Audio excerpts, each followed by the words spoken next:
নমস্কার বন্ধুরা, আজকে নতুন একটি ভিডিও নিয়ে আমি আবার আপনাদের সামনে হাজির হয়ে গেছি। আজকের ভিডিও টপিকস হলো, আপনি যদি গ্রাম পঞ্চায়েত এলাকার বাসিন্দা হয় তাহলে আপনি বাড়িতে বসে কিভাবে রেসিডেন্সিয়াল সার্টিফিকেটের জন্য আবেদন করবেন কিভাবে। খুবই সহজ একটি ব্যাপার। আর এখন পশ্চিমবঙ্গ সরকার শুধু গ্রাম পঞ্চায়েতবাসীদের জন্য একটি নতুন ওয়েবসাইট তৈরি করেছেন। এই ওয়েবসাইটের মাধ্যমে আপনি বিভিন্ন ধরনের যে অ্যাপ্লিকেশনগুলো সেগুলো করতে পারবেন। এখন অবধি পুরোপুরিভাবে সমস্ত কিছু চালু হয়নি, তবে কিছু কিছু জিনিসপত্র এখন আপনি করতে পারবেন বাড়িতে বসেই। তার মধ্যে রেসিডেন্সিয়াল সার্টিফিকেট একটা। কিছুদিন আগে আমি ইনকাম সার্টিফিকেট অ্যাপ্লাই করতে হয় গ্রাম পঞ্চায়েত এলাকাতে। ইনকাম সার্টিফিকেট ডাউনলোড করার টোটাল পদ্ধতিতে আমি বানিয়েছি এই একই ওয়েবসাইটের মাধ্যমে। সেটি চাইলে আপনি দেখে আসতে পারেন, আমি ডেসক্রিপশন বক্সে এটার লিঙ্ক দিয়ে দেবো।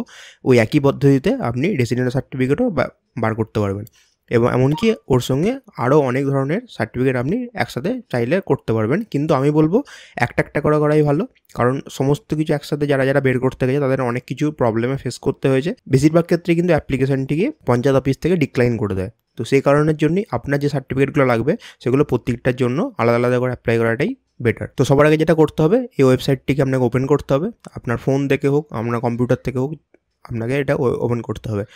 ওয়েবসাইটের লিঙ্ক হচ্ছে prd.wb.gov.in। আমি এটার লিঙ্ক ডেসক্রিপশন বক্সে দিয়ে দেবো, আপনি সেটা ওপেন করতে পারবেন। সেখান থেকে ক্লিক করার পর এটা হচ্ছে ইন্টারফেস, এরকম টাইপের দেখতে আসবে। দেখার পর এখানে দেখুন যে সেকেন্ড অপশানটা online GP certificate, online GP সার্টিফিকেটের উপর আপনি ক্লিক করবেন। ক্লিক করার পর আলাদা একটি পোর্টাল এখানে ওপেন হবে। এখানে দেখবেন এখানে দেওয়া আছে যে residential character, income, same person, distance, caste authentication, unmarried, এই সার্টিফিকেটগুলো আপনি এখান থেকে ডাউনলোড করতে পারবেন। তো এই রেসিডেন্সিয়াল সার্টিফিকেট, আপনার বাস করার যে সার্টিফিকেট, সেই সার্টিফিকেট ডাউনলোড অ্যাপ্লাই করার জন্য আপনাকে এই ফর্মটির নিচের দিকে আসতে হবে। এখানে দেখবেন একটি অপশান আছে, যেই যে অপশানটা আছে অপশানটাতে গিয়ে আপনাকে ঠিক করতে হবে। তো আপনি ঠিক করার পর এখানে প্রসিড অপশানটাতে ক্লিক করবেন। ক্লিক করার পর এখানে আপনার ফোন নাম্বারটা চাইবে। এই ফোন নাম্বারটা এমন একটি ফোন নাম্বার দেবেন যেই ফোন নাম্বারটা আপনার আধার কার্ডের সঙ্গে লিঙ্ক করা আছে, বা যেই ফোন নাম্বারটা আপনার ফোনেতে চালু আছে। কারণ আপনার অ্যাপ্লিকেশনটা অ্যাপ্লাই করার পর যদি আরও এক্সট্রা কোনো সার্টিফিকেট বা এক্সট্রা কোনো কোয়ারিজের দরকার হয়, তখন পঞ্চায়েত অফিস থেকে কিন্তু আপনাকে এই নাম্বারেই ফোন করা হবে। কারণ এটাই আপনার অ্যাপ্লিকেশন যে ফর্মটা থাকবে, বা আপনার রেসিডেন্সিয়াল সার্টিফিকেট, বা আপনি যে সার্টিফিকেট ডাউনলোড করছেন সেই সার্টিফিকেটের মধ্যে কিন্তু এই ফোন নাম্বারটি থাকবে। তো এই ফোন নাম্বারটা কিন্তু খুব ক্রুশিয়াল। তো এই ফোন নাম্বারটা একটু দেখে শুনে ভেবেচিন্তে দেবেন। ফোন নাম্বারটা পুট করার পর এখানে জেনারেট ওটিপিতে ক্লিক করবেন। ক্লিক করার পর আপনার ওই ফোনেতে একটি ওটিপি যাবে। ওটিপি দেওয়ার পর ভেরিফাই অ্যান্ড প্রসিডে ক্লিক করবেন। ক্লিক করার পর এখানে অ্যাপ্লিকেশন যে ফর্মটি, এই ফর্মটি আপনাদের সামনে ওপেন হয়ে যাবে। ওপেন হওয়ার পর এখানে কিছু ডিটেলস আপনাকে একটু ফিল আপ করতে হবে। বেশি কিছু না, কয়েকটাই ডিটেলস আছে, আর কয়েকটা ডকুমেন্টস আপনাকে এখানে সাবমিট করতে হবে। তো প্রথমে হচ্ছে আপনার ডিস্ট্রিক্ট, এখান থেকে আপনার জেলা চুজ করে নেবেন। তারপর হচ্ছে আপনার ব্লক কি চুজ করে নেবেন। তারপর হচ্ছে আপনার গ্রাম পঞ্চায়েত, ওই ব্লকের আন্ডারে আপনার যে গ্রাম পঞ্চায়েত, সেই গ্রাম পঞ্চায়েত এখান থেকে সিলেক্ট করে নেবেন। তারপর হচ্ছে আপনার সংসদ, আপনার কত নম্বর সংসদ ওই গ্রাম পঞ্চায়েত এলাকা, সেই সংসদটা এখান থেকে আপনি সিলেক্ট করে নেবেন। যদি আপনার কাছে সংসদ না জেনে থাকেন, আপনার এলাকার যারা কর্মকর্তা তাদেরকে আপনি জিজ্ঞাসা করে এটা জানতে পারবেন। ঠিক আছে, এই সংসদের নাম্বারটা আপনি ওখান থেকেই পেয়ে যাবেন, অনায়াসে পেয়ে যাবেন। তারপরে অ্যাসেস নাম্বার, অ্যাসেস নেম, এগুলো অটোমেটিক্যালি আসবে আপনার, এখানে আপনাকে ফিল আপ করার কিছু দরকার নেই। তারপর হচ্ছে আপনার অ্যাপ্লিক্যান্ট ডিটেল, মানে যিনি আবেদন করছেন তার সমস্ত ডিটেলস, এখান থেকে আপনার মিস্টার, মিসেস বা মিস সেটা আপনি চুজ করে নেবেন। তারপর হচ্ছে অ্যাপ্লিক্যান্ট নেম, পুরো নামটা দেবেন। অ্যাপ্লিক্যান্টের যে গার্জিয়ান নামটা এখান থেকে দেবেন। রিলেশনস উইথ গার্জিয়ান, যে গার্জিয়ানের নামটা দিচ্ছেন সেই গার্জিয়ানের সঙ্গে আপনার যে কী সম্পর্ক, সেই সম্পর্কটা এখান থেকে আপনি সিলেক্ট করবেন। তারপর হচ্ছে আপনার অ্যাড্রেস, এই অ্যাড্রেসটা যেন আধার কার্ডের সঙ্গে সেম অ্যাড্রেস হয়, বা ভোটার কার্ডের সঙ্গে যেন সেম মিল থাকে অ্যাড্রেসটা এখান থেকে দিয়ে দিলেন। তারপর হচ্ছে আপনার পোস্ট অফিসের নাম দিলেন। তারপর পুলিশ স্টেশন, তারপর হচ্ছে ভিলেজ, আপনার যে গ্রাম মৌজা আপনার যেটা। তারপর আপনার এলাকার যে পিন নাম্বারটা দেবেন।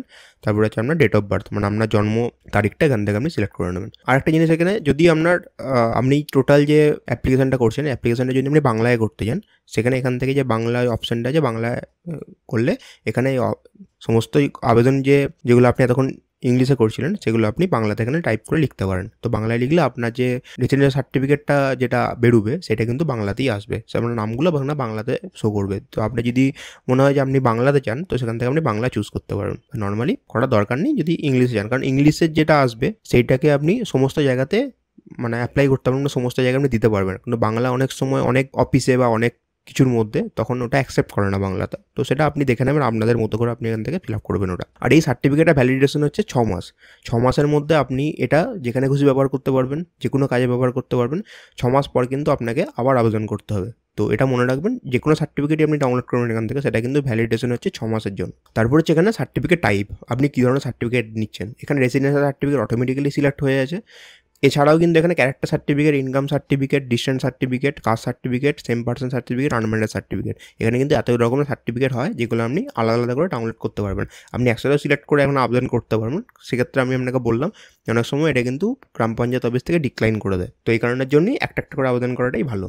তো এখানে আমি রেসিডেন্স সার্টিফিকেট অটোমেটিক দেওয়া আছে। এখানে চাইলে আপনি আপনার হোয়াটসঅ্যাপ নাম্বারটা এখানে দিয়ে দিতে পারবেন। দেওয়ার পর আপনার ইমেল অ্যাড্রেসটা চাইলে আপনি দিতে পারেন এখান থেকে। তারপরে হচ্ছে আপনার ডকুমেন্ট টাইপ, এখানে আপনাকে দুটো ডকুমেন্ট আপলোড করতে হবে। এখানে আপনি যে ড্রপডাউনে সিলেক্ট করেন, এখানে অনেক রকমের ডকুমেন্টস আছে, মানে আপনি চাইলে এর মধ্যে থেকে যে কোনো ধরনের দুটো ডকুমেন্টস আপনি এখানে আপলোড করতে পারবেন। বাট আমার মতো বেটার আপনি যদি আধার কার্ড আর ভোটার কার্ড এখান থেকে ডকুমেন্ট আপলোড করেন। তো আপনি যেই ডকুমেন্ট আপলোড করবেন সেই ডকুমেন্টের নাম্বারটা এখানে দিতে হবে। দুটো নাম্বার এখানে আপনি এন্টার করলেন। এন্টার করার পর ওই ডকুমেন্টটাকে আপনাকে স্ক্যান করে পিডিএফে 2 MBর মধ্যে ওটাকে আপনাকে এখানে আপলোড করতে হবে। আপলোড করার পর এখানে হচ্ছে জিএস মেম্বার, তো এটা আপনার না দিলেও চলবে, কারণ এর উপরে স্টার মার্ক নেই, তো ওটা আপনার দেওয়ার কোনো প্রয়োজন নেই। তারপরে হচ্ছে আপনার আপলোড অ্যাপ্লিকেন্ট ফটো, যিনি আবেদন করছেন সেই আবেদনকারীর একটা ছবি এখানে আপনাকে আপলোড করতে হবে। ছবির সাইজ যেন 100 KB মধ্যে হয়। দিলেন, দেওয়ার পর এখানে সাবমিট যে অপশান আছে, সাবমিট অপশানে আপনি ক্লিক করবেন। যদি এখানে সমস্ত কিছু ডিটেলস আপনার ঠিকঠাক থাকে, তাহলে অ্যাপ্লিকেশনটি সাবমিট হয়ে যাবে। সাবমিট হওয়ার পর আপনাকে একটি অ্যাপ্লিকেশন নাম্বার দেওয়া হবে। সেই অ্যাপ্লিকেশন নাম্বারটা আপনি নোট করে রাখবেন, বা আপনি ডাউনলোড করে রাখতে পারেন অ্যাপ্লিকেশন ফর্মটা। সেই অ্যাপ্লিকেশন নাম্বারটা কিন্তু পরবর্তীকালে অনেক কাজে লাগবে। এবার সাধারণত গ্রাম পঞ্চায়েত এলাকাতে 1 দিন বা 2 দিনের মধ্যে এটা অ্যাপ্রুভ হয়ে যায়। যদি আপনার সমস্ত ডিটেলসটা ঠিকঠাক থাকে, তাহলে 1 দিনের বা 2 দিনের মধ্যে আপনার অ্যাপ্রুভ হয়ে যায়। এবার কিছু কিছু গ্রাম পঞ্চায়েত এলাকাতে একটু ডিলে করে, অনেক সময় হয় যে 10-12 দিনও টাইম লেগে যেতে পারে। সেক্ষেত্রে আপনাকে হয়তো একবার গ্রাম পঞ্চায়েত অফিসে গিয়ে আপনাকে বলতে হবে যে অ্যাপ্লিকেশন ফর্মটা এখনও পেন্ডিং অবস্থায় আছে, এখনও দেখাচ্ছে না। তো সেক্ষেত্রে ওরা কিন্তু সেটা অ্যাপ্রুভ করে দেবে। অ্যাপ্রুভ করার পর কিন্তু অনায়াসে আপনি অনলাইন ডাউনলোড করতে পারবেন। এবার হচ্ছে আপনি দেখবেন কী করে যে আপনার যে অ্যাপ্লিকেশনটা আপনি ফিল আপ করলেন, সেই অ্যাপ্লিকেশনটি কোন ক্যাটাগরির মধ্যে এখন অবধি পড়ে আছে, মানে কত দূর অগ্রসর হয়েছে, এখনও কতটা টাইম লাগতে পারে। তো সেখানের জন্য এই যে পেজটা আছেন, পেজটাতে যে মেন যে পেজটা পিআরডি ওয়েস্ট বেঙ্গল গভর্নমেন্টের, এখানে আসবেন। আসার পর এখানে আবার অনলাইন জিপি সার্টিফিকেটে আপনি ক্লিক করবেন। ক্লিক করার পর এই যে প্রথম যে পেজটা এসেছিল, সেই পেজের মধ্যে এখানে দেখবেন application status and certificate download. তো অ্যাপ্লিকেশন স্ট্যাটাসটা আপনি ক্লিক করবেন। ক্লিক করার পর এখানে যে এই যে অ্যাপ্লিকেশন নাম্বারটা আপনাকে নোট করতে বললাম, সেই অ্যাপ্লিকেশন নাম্বারটা এখানে আপনি দেবেন। দেওয়ার পর এখানে সার্চ করবেন। সার্চ করার পর এখানে তলাতে আপনাকে অ্যাপ্লিকেশনের স্ট্যাটাসটা দেখাবে যে অ্যাপ্লিকেশনটি কোন অবস্থায় পড়ে আছে। যদি আপনার অ্যাপ্লিকেশনটি পেন্ডিং স্ট্যাটাসে থাকে, তাহলে এখানে লেখাটা আসবে যে আপনার অ্যাপ্লিকেশনটি পেন্ডিং স্ট্যাটাসের মধ্যে আছে। আর যদি পেন্ডিং স্ট্যাটাস থেকে আপনার অ্যাপ্লিকেশনটি অ্যাপ্রুভ হয়ে যায়, তখন কিন্তু সার্টিফিকেট ডাউনলোডের একটা অপশন চলে আসবে পাশেতে। তো ওখানে ক্লিক করলেই কিন্তু আপনার সার্টিফিকেট ডাউনলোড হয়ে যাবে। ওই অ্যাপ্লিকেশনটার মধ্যে আপনি দেখতে পাবেন যে ছবিটা আপনি আপলোড করেছেন, সেই ছবিটা ওখানে থাকবে, আর বাকি সমস্ত ডিটেলস ওখানে ওর মধ্যে দেওয়া থাকবে। এছাড়াও আপনি চাইলে যেখানে গিয়ে আপনি ফর্মটা ফিল আপ করেছিলেন, সেই পেজটাতে আপনি ওটিপি দিয়ে ঢুকবেন।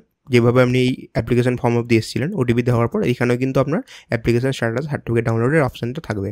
তো এখানেও আপনি ক্লিক করে ওটা ডাউনলোড করতে পারবেন অ্যাপ্লিকেশন নাম্বারটি দিয়ে। তো পুরো ডিটেলসটা কিন্তু আপনার ফোনের মধ্যে মেসেজে যাবে।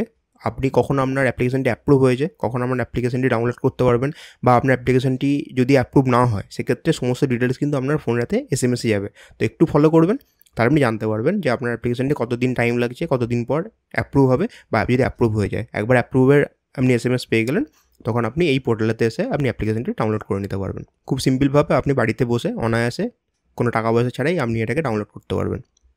তো আজকের ভিডিও এই অবধি। যদি ভিডিওটি ভালো লেগে তাহলে অবশ্যই আমাদের এই ভিডিওটিকে লাইক করুন, ভিডিওটিকে আরও শেয়ার করুন। আর যদি এই ভিডিওটিকে ভালো লেগে থাকে, আর আমাদের চ্যানেলটিকে সাবস্ক্রাইব করুন এই ধরনের ভিডিও ভবিষ্যতে আরও পাওয়ার জন্য। ধন্যবাদ, দেখা হচ্ছে পরবর্তী ভিডিওতে।